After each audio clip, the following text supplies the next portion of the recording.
Hey everybody, I'm Brad Palumbo, and you're watching BradReacts on Right Now, a series where we react to and debunk the craziest and cringiest political content that's going viral on social media.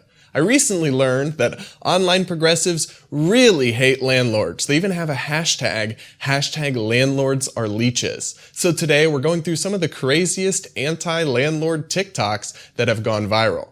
Producer Zeke, let's roll the first one. That landlords have lost as much as $19 billion a month since the moratorium. Good. Society does not need landlords to function. What do? They buy up property and then force you to give them a not insignificant amount of your check every month to just exist in that space. Landlords have commodified the necessity that is a human's basic need for shelter and then found a way to turn a profit and keep turning a profit every single year. So choice language aside there, the basic point of this video is that landlords don't add anything to society. They have no societal use, they're just leeches like that hashtag suggests. But that's just simply not true. As anybody who has owned a property can tell you, there are a lot of things involved with being a landlord that renters simply don't have to deal with.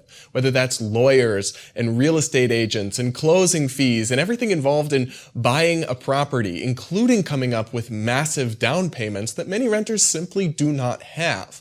The other part, too, is that there is kind of a temporal aspect to it, where a landlord has to be willing to buy a property and hold on to it for a longer period of time. For example, imagine a college student who's just going to school their junior year at UMass Amherst, where I went. They want to rent a place in Amherst, but they don't want to buy a property and sign a mortgage, even if they somehow did have the money for a down payment and everything, which they don't. Renting allows you to move around quickly. My boyfriend and I right now live in Alexandria. We're planning on living there about 2 years and then moving somewhere else. But we couldn't do that if we actually had to buy a property each time. Renting gives you that flexibility. So when they say that renting doesn't serve any sort of social purpose, that's just not true. Zeke, let's roll the next one.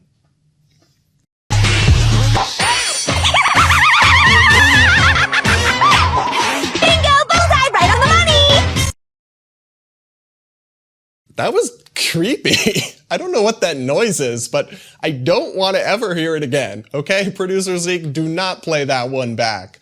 But the point here is that landlords are like ticket scalpers, I guess, that they just buy something and then resell it at a higher price to rip people off. But that's not actually the test for what is exploitative and what is not.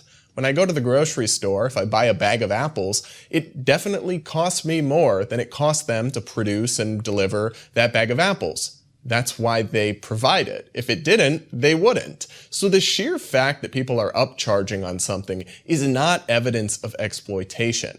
In reality, the renter and landlord relationship is essentially you making a trade. I will trade you this future stream of income in exchange for you maintaining and repairing my property, providing me with amenities, letting me live here for a short period of time and not have to deal with the hassle and capital required to purchase a property. So it's a trade. It's not exploitation. And creepy sounds and references to ticket scalpers don't change that. Zeke, what do we got next? Hey, landlord. Hey. Would you be down to give me affordable housing so that I may increase my savings and eventually buy a home? No, I want you to be stuck at my mercy. So you're a bad person. How? You create poverty by keeping people at your mercy so they can never have savings and move out.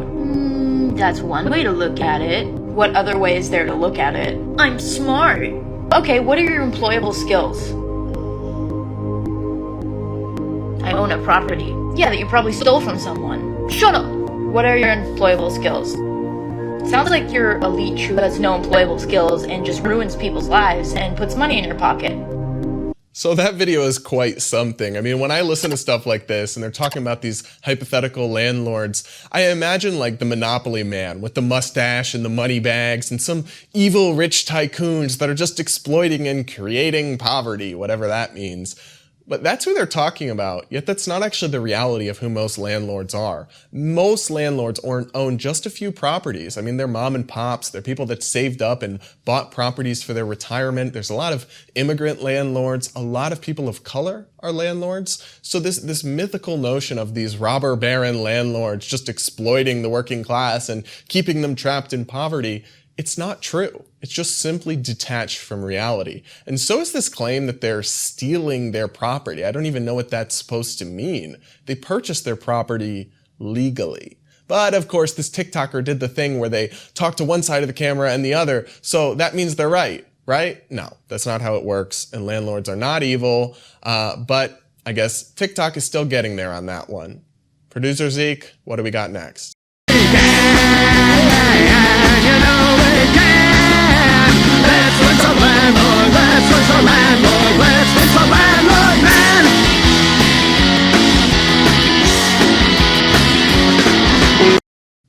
Well, that was quite something, I guess. But anyway, this idea that landlords just buy up property and they restrict the market supply, well, no. The market supply of housing is very restricted. But you know who restricts it? The government. Not free markets, not capitalists, but people in government who have created zoning regulations that basically make it impossible to build and construct new housing in many of the major urban areas in this country. I mean, they put labyrinths of red tape on top of new construction. They constrict the supply. They put these harmful rent control laws that take away the profit motive for developers to build more housing. And even they do things like the so-called eviction moratorium that leave landlords helpless and encourage them to sell off their properties. So if anybody is restricting the supply of housing, it is not landlords just buying it all up.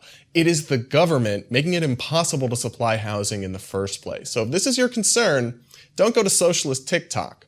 Open up an economics textbook. All right, Zeke, that's about all the cringe anti-landlord TikTok I can handle for one day. But thanks everybody for watching. If you enjoyed this video, go ahead and leave a like and subscribe to the channel. Go ahead and leave in the comments too. Let me know, do you think landlords are leeches? Are you a landlord yourself? I'll read all the comments, so I'm curious for your thoughts. But be sure to hit that subscribe button so you can join us next time on BradReacts.